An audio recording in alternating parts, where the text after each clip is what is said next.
ताज़ा तरीन वीडियोज़ के लिए हमारा चैनल सब्सक्राइब कीजिए और बेल आइकॉन पर भी क्लिक करें ताकि हर वीडियो आपको मिले सबसे पहले। अस्सलाम वालेकुम।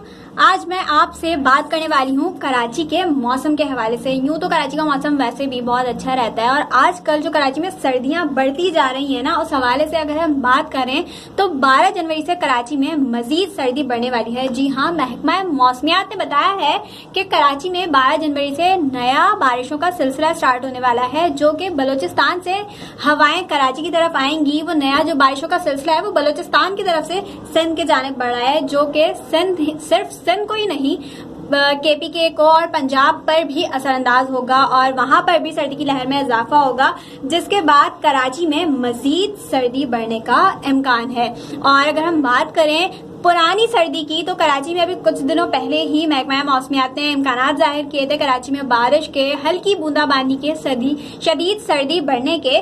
तो जी हाँ, कराची में बारिश तो नहीं हुई लेकिन हल्की बूंदाबांदी मुख्तलिफ मकामात पर देखी गई, जिसके बाद सर्दी भी बढ़ गई और सर्दी तो इंतहा से ज्यादा बढ़ गई। वो जो खून जमा देने वाली सर्दी हम नॉर्दर्न एरियाज में देखते हैं, वो कराची वालों के लिए शायद वो जो सर्दी अभी आई थी ना, वो कराची वालों के लिए खून जमा देने वाली सर्दी ही जाहिर हुई। और बहुत से लोगों को इससे बहुत नुकसान भी हुआ है, जैसे छोटे बच्चे वो बीमार हो गए उस सर्दी से।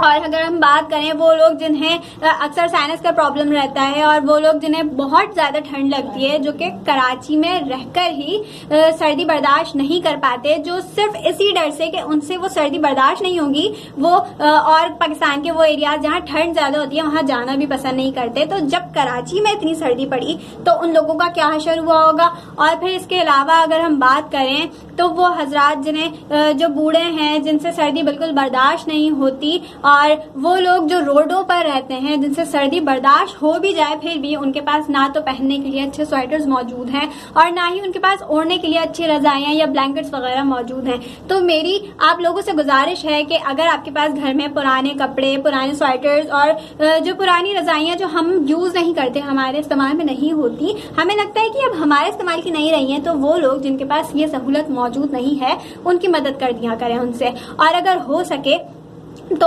जरूरी नहीं है कि आप अपनी इस्तेमाल शुदा चीजें ही उनके लिए उन्हें दें, बल्कि आप नई चीजें भी खरीद के दे सकते हैं। जरूरी नहीं होता हर बार हम किसी की मदद अपने निचले दर्जे से निचले दर्जे वाले लोगों की मदद हमेशा अपनी उतरन से ही करें। हम नई चीजें लेकर भी उन्हें दे सकते हैं। इसके साथ ही मुझे इजाजत दीजिए और आपको अगर हमारी वीडियो पसंद आई हो तो इसे लाइक करने के साथ साथ हमारा चैनल भी सब्सक्राइब कर दें और बेल आइकॉन पर क्लिक करके हमेशा हमारी हर न्यू वीडियो से अपडेट भी रहें। अल्लाह हाफिज।